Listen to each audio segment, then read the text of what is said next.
नरेगा दी बीबियां नूं मैं कह रही हाँ, हाथ च झाड़ू नहीं, बच्चों ने कलम फड़ानी। आपां अपनी लड़ाई कलम दी है, अपनी लड़ाई कुर्सियां दी है, अपनी लड़ाई राजे शासक बनने दी है। सानू राजे बनने का अधिकार उन्हां दी बीबियां, उन्हां दी बेटियां जो सुविधा, जो शिक्षा, जो डॉक्टर अंबेडकर साहब ने पढ़ाई लिखाई बराबरी का अधिकार दिता सी तुहानू, तुसीं बराबरी दी रेस च बहुत पिछे रह गई। तुसीं एक एक बच्चा, एक एक बीबी अपना डॉक्टर भीमराव अंबेडकर बनाओगे ना, ते जिथे तुहाडी संख्या भारी ना पंजाब च, पूरे भारत च हाईएस्ट शेड्यूल कास्ट पॉपुलेशन सब तो ज्यादा पंजाब च है, ते जिसकी जितनी संख्या बारे उसकी उसकी हिस्सेदारी नहीं होनी चाहिए।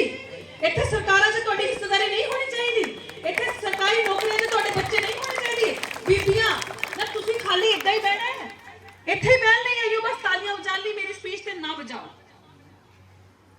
मेरी गल बुरी लग रही होनी, मैनू उस दिन तालियां बजाओ, उस दिन मैनू खुशी होनी जिस दिन तुसीं एमएलए बनो, जिस दिन तुसीं सरपंच लगो, जिस दिन तुसीं एमपी बनो। और दफ्तरां च कुर्सियां सांभो, मुर्ख कोई बड़े पढ़े लिखे बैठे आ, और 10वीं फेल आ, उन्होंने गल करनी नहीं आउंदी, बट वही जिहदे पल्ले दाने होगे कमले भी सियाने, फिर दाने का तुहानू घाट आ।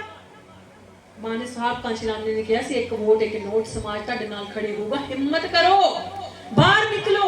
ये शैल जो बनाया हुआ है कि बस मैं हुण ये नहीं कह सकदी कि तुहाडे मुंह च जुबान नहीं है, तुसीं ये नहीं कह सकदे, तुसीं बोल नहीं सकदियां। तुसीं कल जे पिंड च कोई लड़ाई होए, तुहाडे घर लड़ाई होए, दे दरानियां जठानी एक दूजे नाल देखो, फिर तुहाडा रूप दे सस नौ दा रूप देखो जो लड़ाई हो जाए। ये नहीं कह सकदी कि तुहाडू बोलना नहीं आउंदा, बस जिहड़ी गल बोलनी है ना उत्थे तुसीं दिमाग नहीं लाउणा। इन्हों अगे लियाओ, इन्हों के अंदर जगाओ तो सही लालसा, इन्हों बस ट्रेनिंग दो कि जिवें घर लड़दी हो इवें बाहर जाके अपने हक्कां लई लड़ो, जिवें दरानियां जठानियां दे नाल लड़दी हो इवें बाहर जाके देखो एक दूजे नूं बोल के।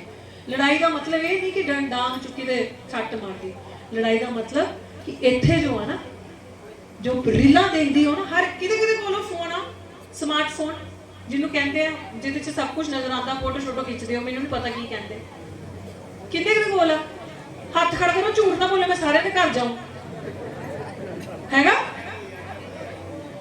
इस सच्ची सच्ची दस्सियो, तुहाडे च एक दूजे नूं रीलां कौन भेजदा है? सोशल मीडिया यूट्यूब च गाने बड़े सोहने सोहने सूट पा के रीलां सब भेजदियां होणियां। अज दे टाइम च सब कुछ अपने कोल, लेकिन अज ते बाद एक चीज सर्च करो, बाबा साहेब भीमराव अंबेडकर की जीवनी, बाबा साहेब भीमराव अंबेडकर जी का संघर्ष, मानवर साहब कांशीराम जी का संघर्ष।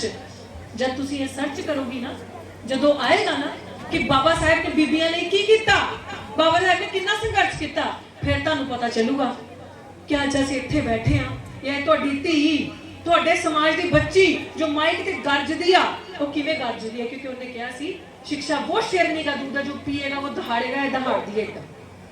इस करके फिर मैनू किसी की लोड़ नहीं पैंदी, मैं कल्ली खड़ जानी हां, कल्ली भिड़ जानी। मैनू पता उन्हें उंगल करके दस्सिया तुहानू, उन्हें तुहानू राजपाट दिता, उन्हें तुहानू शासक बनाया, उन्हें चस्का दिता, सत्ता च जाओ, अपनी हिस्सेदारी की गल करो। पर असीं की करना, असीं भुल्ले बैठे हैं। सो मैं तुहानू बोर करन नहीं आई, मेरे सवाल जवाब इस करके होंगे क्योंकि मैं जब दूजे समाजां दे विच विचरदी हां, मैं देखदी हां उन्हां दी बीबियां, उन्हां दी बेटियां जो सुविधा, जो शिक्षा, जो डॉक्टर अंबेडकर साहब ने पढ़ाई लिखाई बराबरी का अधिकार दिता सी तुहानू, तुसीं बराबरी दी रेस च बहुत पिछे रह गई हो। मैंने माफी देना जे मैं अज अपने भाई भरावां वाल नहीं देख पा रही हाँ, बुरा नहीं मानना है, बाद गिले शिकवे कर लांगे, बट इन्हां दी ज्यादा लोड़ आ, इस करके इन्हां दी ज्यादा जिम्मेदारी साडे ते है। मैंने बुरा लगता जब मैं देखती हूँ कि मेरे नाल उन्हां दी बीबियां कुर्सियां ते बैठियां होंदियां और मेरे नाल मेरी कोई बीबी नहीं बैठी, मेरे नाल कोई आके मेरी कोई इहो जी पढ़ी लिखी बीबी पढ़ियां लेकिन बाहर नहीं आउंदी, बोलदियां नहीं, सरकार च तुहाडी गिनती नहीं, और जिहदी गिनती ओ दलाल, ओ चुप, उन्हें तुहाडी गल नहीं करनी। वो लड़ाकू बनना ते उत्थे बनो, योधे बनो जे बनना, अपने हक ते हिस्सेदारी की गल करो। जिहड़े देश च तुसीं गल्लां करदे ना, 2-2 लाख रुपया पल्ले रख के 1-1 किले के मालिक बन के, इस देश च तुहानू मूर्ख बनाया जा रहा है। जिस देश च गोहा खान दी गल्लां होंदियां कि गोबर गोमूत्र पीण दी गल्लां होंदियां, वो देश देख लो तरक्की कित्थे होंदी आ। ऐसियां तरक्कियां हो रही बाहर के मुल्कां च कि जिहड़ी गड्डी आ वो बंदा सुत्ता पेगा, गड्डी अपने आप चलदी रहेगी, ते असीं कित्थे बैठे आ? ਉਹੀ ਪਖੰਡਵਾਦ ਤੁਹਾਡਾ ਵੋਟ ਲੈ ਕੇ ਜਿਹਦੇ ਲਈ ਉਹਦੇ 4 ਬੱਚੇ ਗਏ, ਜਿਨੇ ਆਪਣੇ ਬੱਚੇ ਤੁਹਾਡੇ ਲਈ ਲੜ ਕੇ ਤੁਹਾਨੂੰ ਵੋਟ ਦਾ ਅਧਿਕਾਰ ਦਵਾਇਆ। ਬੀਬੀਓ ਇਹ ਤੁਹਾਡੇ ਲਈ ਜ਼ਰੂਰੀ ਆ। ਤੁਹਾਨੂੰ ਉਹ ਕਹਿ ਰਹੇ ਸੀ ਉਸ ਟਾਈਮ ਦੇ ਮਨੂਵਾਦੀ, ਉਸ ਟਾਈਮ ਦੇ ਗੰਦੇ ਜਾਤ ਦੇ ਹੰਕਾਰ ਦੇ ਕੀੜੇ ਵਾਲੇ ਲੋਕੀ ਬੀਬੀਆਂ ਨੂੰ ਨਹੀਂ ਦੇਣਾ ਵੋਟ ਦਾ ਹੰਕਾਰ। ਆ ਕੀ ਕਰਨਗੀਆਂ? ਤੁਸੀਂ ਤਾਂ ਜਾਨਵਰਾਂ ਤੋਂ ਵੀ ਬੱਤਰ ਸੀਗੀਆਂ ਉਸ ਟਾਈਮ। ਤੁਹਾਨੂੰ ਅੰਬੇਡਕਰ ਨੇ ਵੋਟ ਦਾ ਅਧਿਕਾਰ ਦਿੱਤਾ ਕਿ ਨਹੀਂ ਬਰਾਬਰੀ ਦਾ ਹਿੱਸਾ। ਇਹਨਾਂ ਨੂੰ ਵੀ ਪਤਾ ਚੱਲੇ ਕਿ ਕਿਹਨੂੰ ਆਪਾਂ ਵੋਟ ਪਾਣਾ, ਕੌਣ ਸਾਡੇ ਰਾਜ ਪਾਟ ਸਾਡੇ ਹੱਕ ਹਿੱਸੇਦਾਰ ਦੀ ਗੱਲ ਕਰੂਗਾ, ਵਰਨਾ ਤੁਹਾਡਾ ਤਾਂ ਕੋਈ ਅਧਿਕਾਰ ਹੀ ਨਹੀਂ ਸੀਗਾ। ਮਰਦੀਆਂ ਮਰ ਜਾਓ, ਜੋ ਹੋ ਰਿਹਾ ਹੋ ਜਾਏ, ਤੁਹਾਡੇ ਬਾਰੇ ਕਿਸੇ ਨੇ ਨਹੀਂ ਸੋਚਣਾ। ਪਰ ਜਿਸ ਨੇ ਤੁਹਾਡੇ ਲਈ ਇੰਨਾ ਕੁਝ ਕੀਤਾ, ਇੰਨਾ ਕੁਝ ਸੋਚਿਆ, ਪੜ੍ਹੇ ਲਿਖੇ, ਅੱਗੇ ਵਧੋ, ਬਰਾਬਰੀ ਨਾਲ ਬੈਠੋ, ਉਹਨੂੰ ਇੱਕ ਵਾਰ ਤਾਂ ਪੜ੍ਹ ਲਓ ਯਾਰ, ਉਹਨੂੰ ਇੱਕ ਵਾਰ ਤਾਂ ਸਮਝ ਲਓ, ਕਿਤੇ ਤਾਂ ਆਪਣੇ ਹਿੱਸੇਦਾਰ ਦੀ ਗੱਲ ਕਰ ਲਓ। ਇਹ ਜੋ ਅੱਜ ਇੱਥੋਂ ਜਾ ਰਹੀਆਂ ਨਾ, ਕੱਲ ਇੱਕ ਮੀਟਿੰਗ ਕਰਿਓ ਆਪਸ 'ਚ, ਔਰ ਇੱਕ ਦੂਜੀ ਨੂੰ ਕਹੋ ਕਿ ਮੈਂ ਤੇਰੇ ਨਾਲ ਖੜੂੰਗੀ, ਤੂੰ ਵਧੀਆ ਬੋਲਦੀ ਹੈ, ਅਗਲੀ ਵਾਰੀ ਚੋਣ ਤੂੰ ਲੜ, ਅਗਲੀ ਵਾਰੀ ਐਮਐਲਏ ਦਾ ਚੋਣ ਪਰਚਾ ਤੂੰ ਭਰੇਗੀ, ਪਿੰਡ ਪਿੰਡ ਜਾ ਕੇ, ਗਲੀ ਗਲੀ ਜਾ ਕੇ ਆਪਾਂ ਪ੍ਰਚਾਰ ਕਰਾਂਗੇ, ਤੂੰ ਵੀ ਐਮਐਲਏ, ਤੂੰ ਵੀ ਐਮਪੀ, ਤੂੰ ਵੀ ਸਰਪੰਚ, ਤੂੰ ਵੀ ਲੀਡਰ ਬਣ ਸਕਦੀ ਹੈ। ਕਿਉਂ ਨਹੀਂ ਕਰੋਗੇ? ਕਿਸੇ ਤੋਂ ਘੱਟ ਨਹੀਂ ਹੋ।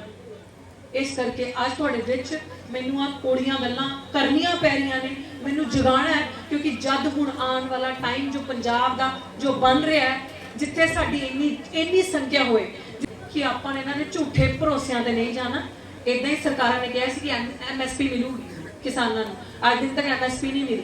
ਇਦਾਂ ਹੀ ਕਿਹਾ ਸੀ ਕਿ SC ST act plan commission ਬਣਿਆ ਲਾਗੂ ਹੋਊਗੀ, ਇੱਕ ਵੀ ਪਰਚਾ ਲਾਗੂ ਨਹੀਂ ਹੁੰਦਾ, ਇੱਕ ਵੀ ਪਰਚੇ ਤੇ ਐਫਆਈਆਰ ਨਹੀਂ ਕੀਤੀ ਜਾਂਦੀ। ਉਹ ਧੱਕੇ ਨਾਲ ਕਿਸੇ ਤੇ ਹੋ ਗਈ ਜਾਂ ਡਾਕਟਰ ਰਿਤੂ ਵਾਂਗ ਭਿੜ ਗਏ ਲੜ ਗਏ ਤੇ ਕਰਾ ਲਏ, ਨਹੀਂ ਹੁੰਦੀ। ਸਾਡਾ ਹੱਕ, ਸਾਡੀ ਹਿੱਸੇਦਾਰੀ ਕੋਈ ਨਹੀਂ ਮਿਲਦੀ। ਸਾਡੇ ਵਿੱਚੋਂ ਜਿਹੜੇ ਦਲਾਲ ਉੱਠ ਕੇ ਸਰਕਾਰਾਂ 'ਚ ਚੱਲਦੇ, ਉਹ ਖਾਲੀ ਉਹਨਾਂ ਦੇ ਫੈਸਲਿਆਂ ਤੇ ਤਾਲੀਆਂ ਤੇ ਮੇਜ਼ ਸਖਤ ਪਾਉਂਦੇ, ਸਾਡੀ ਗੱਲ ਕੋਈ ਨਹੀਂ ਕਰਦਾ। ਬਟ ਸਾਡੀ ਗੱਲ ਕਹਿੰਦੇ ਜਦ ਸੰਸਦ ਅਵਾਰਾ ਹੋ ਜਾਂਦੀ ਹੈ, ਸੜਕਾਂ ਸੁਨਸਾਨ ਨਹੀਂ ਰਹਿਣੀਆਂ ਚਾਹੀਦੀਆਂ। ਆਪਣੀ ਹੱਕ, ਆਪਣੀ ਹਿੱਸੇਦਾਰੀ, ਆਪਣੀ ਬਰਾਬਰੀ ਦਾ ਅਧਿਕਾਰ ਜੇ ਲੈਣਾ, ਤੇ ਅੱਜ ਤੋਂ ਇਹ ਚੀਜ਼ ਠਾਣ ਲਓ ਕਿ ਆਪਣੇ ਆਗੂਆਂ ਨੂੰ, ਲੀਡਰਾਂ ਨੂੰ, ਆ ਸਰਪੰਚ ਸਾਹਿਬ ਬੈਠੇ, ਇਹਨਾਂ ਦੇ ਹੱਥ ਮਜ਼ਬੂਤ ਕਰੋ, ਇਹਨਾਂ ਨੂੰ ਪੁੱਛੋ, ਇਹਨਾਂ ਨੂੰ ਗੱਲਬਾਤ ਪੁੱਛੋ ਕਿ ਭਾਈ ਮੈਂ ਵੀ ਅੱਗੇ ਕੰਮ ਕਰਨਾ। ਮੇਰਾ ਜਿਹੜਾ ਐਸਸੀ ਐਸਟੀ ਸਬ ਪਲਾਨ ਦਾ ਜੇ ਕੋਈ ਇਹੋ ਜੀ ਗੱਲ ਹੋਏ ਜਿੱਥੇ ਤੁਹਾਨੂੰ ਥੋੜਾ ਜਿਹਾ ਨਹੀਂ ਆਈਡੀਆ ਹੋਏ, ਅਸੀਂ ਬਹਿ ਕੇ ਡਿਸਕਸ ਕਰ ਸਕਦੇ ਹਾਂ ਸਰ। ਲੇਕਿਨ ਮੇਰੀ ਹੰਬਲ ਰਿਕੁਐਸਟ ਹੈ ਕਿ ਤੁਸੀਂ ਸਰਪੰਚ ਹੋ, ਔਰ ਜਿਹੜੇ ਵੀ ਆਗੂ ਸਾਹਿਬਾਨ ਜਿਨ੍ਹਾਂ ਦੀ ਡਿਊਟੀਜ਼ ਆ ਜਾਂ ਜੋ ਅਗਵਾਈ ਕਰ ਰਹੇ ਨੇ, ਕਿ ਜੇ ਬੀਬੀਆਂ ਆਉਣ, ਇਹਨਾਂ ਦੇ ਅੰਦਰ ਜਿਗਿਆਸਾ ਜਗਾਓ, ਜੋ ਬੱਚੇ ਨੇ ਉਹਨਾਂ ਨੂੰ ਐਡਵਾਂਸ ਬਣਾਓ, ਉਹਨਾਂ ਨੂੰ, ਮੈਂ ਕਹ ਰਹੀ ਹਾਂ ਅੱਜ ਸੋਸ਼ਲ ਮੀਡੀਆ ਦਾ ਜ਼ਮਾਨਾ ਹੈ, ਇਹਦੇ ਨਾਲ ਜੋੜੋ। ਉਹਨਾਂ ਦੇ ਲਈ ਜੋ ਬੀਬੀ ਪੜ੍ਹੀ ਲਿਖੀ ਕੁਝ ਕਰਨਾ ਚਾਹੁੰਦੀ ਹੈ, ਛੋਟੀ ਜਗ੍ਹਾ ਤੇ ਛੋਟੇ ਸਕੂਲ ਬਣਾ ਦਿਓ, ਉਹਨਾਂ ਨੂੰ ਪੈਨਸਿਲ, ਕਿਤਾਬਾਂ, ਪੇ ਬੈਕ ਟੂ ਸੁਸਾਇਟੀ ਕਿਵੇਂ ਹੋਊਗਾ ਕਿ ਜੇ ਆਪਾਂ ਕਮਾ ਰਹੇ, ਗੁਰੂ ਸਾਹਿਬ ਨੇ ਵੀ ਕਿਹਾ ਨਾ ਦਸਵੰਤ ਦੋ ਸੇਵਾ ਦਸਵੰਤ, ਤੇ ਬਾਬਾ ਸਾਹਿਬ ਦਾ ਵੀ ਪੇ ਬੈਕ ਟੂ ਸੁਸਾਇਟੀ ਸੇਮ ਹੀ ਤਾਂ ਹੈ। ਜੇ ਤੁਸੀਂ 100 ਰੁਪਏ ਕਮਾ ਰਹੇ ਹੋ ਤੇ 10 ਰੁਪਏ ਸਮਾਜ ਦੇ ਨਾਲ ਲਾ ਲਓ, ਤਾਂ ਕਿ ਇੱਕ ਛੋਟੇ ਏਰੀਆ 'ਚ ਛੋਟਾ ਸਕੂਲ ਹੋਏ, ਅੰਬੇਦਕਰ ਸਟੱਡੀ ਸਰਕਲ ਚਲੇ, ਜਿਹਦੇ ਵਿੱਚ ਤੁਸੀਂ ਬਾਬਾ ਸਾਹਿਬ ਨੂੰ ਪੜਾਓ, ਉਹਨਾਂ ਦੇ ਸੰਘਰਸ਼ ਮਾਨਵਰ ਸਾਹਿਬ ਕਾਂਚ ਲਾਉਂਦੇ, ਜਿਹਦੇ ਵਿੱਚ ਫਿਊਚਰ ਐਕਸ਼ਨ ਪਲਾਨ ਹੋਏ ਕਿ ਹੁਣ ਅੱਗੇ ਦੇ ਚੋਣ ਆ ਰਹੇ, ਅਸੀਂ ਕਿਹਨੂੰ ਵੋਟਾਂ ਪਾਣੀਆਂ, ਕੌਣ ਸਾਡੀ ਗੱਲ ਕਰੇਗਾ, ਕੌਣ ਸਾਡੇ ਮਹਾਂਪੁਰਖਾਂ ਦਾ ਸਿਰਫ ਨਾਂ ਲੈ ਕੇ ਡਰਾਮਾ ਕਰ ਰਿਹਾ, ਸਿਰਫ ਉਹਨਾਂ ਦੇ ਨਾਂ ਤੇ ਸਰਕਾਰਾਂ ਵੋਟ ਲੈਣਾ ਚਾਹ ਰਹੀਆਂ। ਇਹ ਤਦ ਬਣੂਗਾ ਜਦ ਇਹੋ ਜਿਹੀਆਂ ਗੱਲਾਂ ਗਲੀ ਪਿੰਡ 'ਚ ਹੋਣਗੀਆਂ, ਕਿਉਂਕਿ ਜਿਹੜੇ ਦੂਜੇ ਸਮਾਜ ਦੇ, ਜਿਹੜੇ ਮਨੂਵਾਦੀ ਹੈ, ਜਿਹੜੇ ਆਰਐਸਐਸ ਵਾਲੇ ਆ, ਉਹ ਪੂਰਾ ਰੋਡ ਮੈਪ ਲੈ ਕੇ ਬੈਠੇ ਆ ਤੁਹਾਡੇ ਲਈ, ਉਹ ਪੂਰਾ ਲੈ ਕੇ ਬੈਠੇ ਕਿੱਦਾਂ ਖਤਮ ਕਰਨਾ। ਉਹਨਾਂ ਦੇ ਬੱਚੇ ਛੋਟੇ ਅਵੇਅਰ ਹੈ, ਉਹਨਾਂ ਦੀ ਬੀਬੀਆਂ ਜਿਹੜੀਆਂ, ਉਹਨਾਂ ਨੂੰ ਪਤਾ ਹੈ ਕਿੱਦਾਂ ਹੱਕ ਲੈਣੇ, ਕਿੱਦਾਂ ਹਿੱਸੇਦਾਰੀ ਲੈਣੀ, ਕਿੱਦਾਂ ਬਰਾਬਰੀ ਨਾਲ ਵਧੀਆ ਸੂਟ ਪਾ ਕੇ ਖੜੇ ਹੋਣਾ। ਤੁਹਾਨੂੰ ਵੀ ਸਭ ਕੁਝ ਪਤਾ, ਬਟ ਕਰਨਾ ਹੈ। ਬਟ ਜੋ ਤੁਹਾਡੇ ਲਈ ਦੇਣ ਬਾਬਾ ਸਾਹਿਬ ਨੇ ਦਿੱਤੀ ਹੈ, ਉਹਦਾ ਸਹੀ ਇਸਤੇਮਾਲ ਕਰੋ। ਮੈਂ ਬਹੁਤੀਆਂ ਗੱਲਾਂ ਨਹੀਂ ਕਰਨੀਆਂ, ਮੇਰੀ ਜੋ ਮੇਨ ਗੱਲ ਸੀ ਖਤਮ, ਮੈਂ ਇੱਥੇ ਕਰ ਲਈ। ਮੈਂ ਚਾਹੁੰਦੀ ਹਾਂ ਕਿ ਮੇਰੇ ਬਾਅਦ ਜੋ ਬੁਲਾਰੇ ਮੈਂ ਉਹਨਾਂ ਨੂੰ ਵੀ ਸੁਣਾ, ਮੇਰੇ ਬਾਅਦ ਜੋ ਕਾਰਜਕ੍ਰਮ ਹੈ ਮੈਂ ਉਹ ਵੀ ਦੇਖ ਕੇ ਜਾ, ਜੋ ਮੈਂ ਤੁਹਾਨੂੰ ਦੱਸਿਆ ਮੈਂ ਵੀ ਕੁਝ ਤੁਹਾਡੇ ਤੋਂ ਸਿੱਖ ਕੇ ਜਾ। ਅੰਬੇਦਕਰ ਸਾਹਿਬ ਨੇ ਕਿਹਾ ਸੀ ਜ਼ਿੰਦਗੀ ਲੰਬੀ ਹੋਣੇ ਸੇ ਅੱਛਾ ਹੈ ਮਹਾਨ ਬਣਨਾ, ਤੇ ਜੇ ਮਹਾਨ ਬਣਨਾ ਤੇ ਖਾਲੀ ਡਾਕਟਰ ਰਿਤੂ ਨੇ ਨਹੀਂ ਬਣਨਾ, ਡਾਕਟਰ ਬਾਬਾ ਸਾਹਿਬ ਭੀਮ ਅੰਬੇਦਕਰ ਨੇ ਨਹੀਂ ਬਣਨਾ, ਮਾਨਵਰ ਸਾਹਿਬ ਕਾਂਸ਼ੀ ਰਾਮ ਜੀ ਨੇ ਨਹੀਂ ਬਣਨਾ। ਹਰ ਘਰੋਂ ਕਾਂਸ਼ੀ ਰਾਮ ਪੈਦਾ ਕਰੋ। ਭਗਤ ਸਿੰਘ ਦੂਜੇ ਦੇ ਘਰ ਨਹੀਂ ਚੰਗਾ ਲੱਗਣਾ ਚਾਹੀਦਾ, ਹਰ ਘਰ ਭਗਤ ਸਿੰਘ ਪੈਦਾ ਕਰੋ, ਹਰ ਘਰ ਅੰਬੇਦਕਰ ਹੋਣਾ ਚਾਹੀਦਾ। ਨਰੇਗਾ ਦੀ ਬੀਬੀਆਂ ਨੂੰ ਵੀ ਮੈਂ ਕਹਿ ਰਹੀ ਹਾਂ, ਹੱਥ 'ਚ ਝਾੜੂ ਨਹੀਂ, ਬੱਚਿਆਂ ਨੇ ਕਲਮ ਫੜਾਣੀ। ਆਪਾਂ ਆਪਣੀ ਲੜਾਈ ਕਲਮ ਦੀ ਹੈ, ਆਪਣੀ ਲੜਾਈ ਕੁਰਸੀਆਂ ਦੀ ਹੈ, ਆਪਣੀ ਲੜਾਈ ਰਾਜੇ ਸ਼ਾਸਕ ਬਣਨ ਦੀ ਹੈ। ਤੁਹਾਨੂੰ ਰਾਜੇ ਬਣਨ ਦਾ ਅਧਿਕਾਰ ਦਿੱਤਾ। ਚਲੋ ਬਹੁਤ ਵਧੀਆ, ਤੁਸੀਂ ਮੈਨੂੰ ਸੁਣਿਆ। ਭੁੱਲ ਚੁੱਕ ਮਾਫ ਕਰ ਦਿਓ, ਜਿਹਨੇ ਨਹੀਂ ਕੀਤਾ ਉਹ ਜੋ ਕਹਿਣਾ ਕਹਿ ਦਿਓ, ਕੋਈ ਦਿੱਕਤ ਦੀ ਗੱਲ ਨਹੀਂ। ਹੁਣ ਚਮੜੀ ਬੜੀ ਮੋਟੀ ਹੈ, ਇੰਨਾ ਫਰਕ ਨਹੀਂ ਪੈਂਦਾ।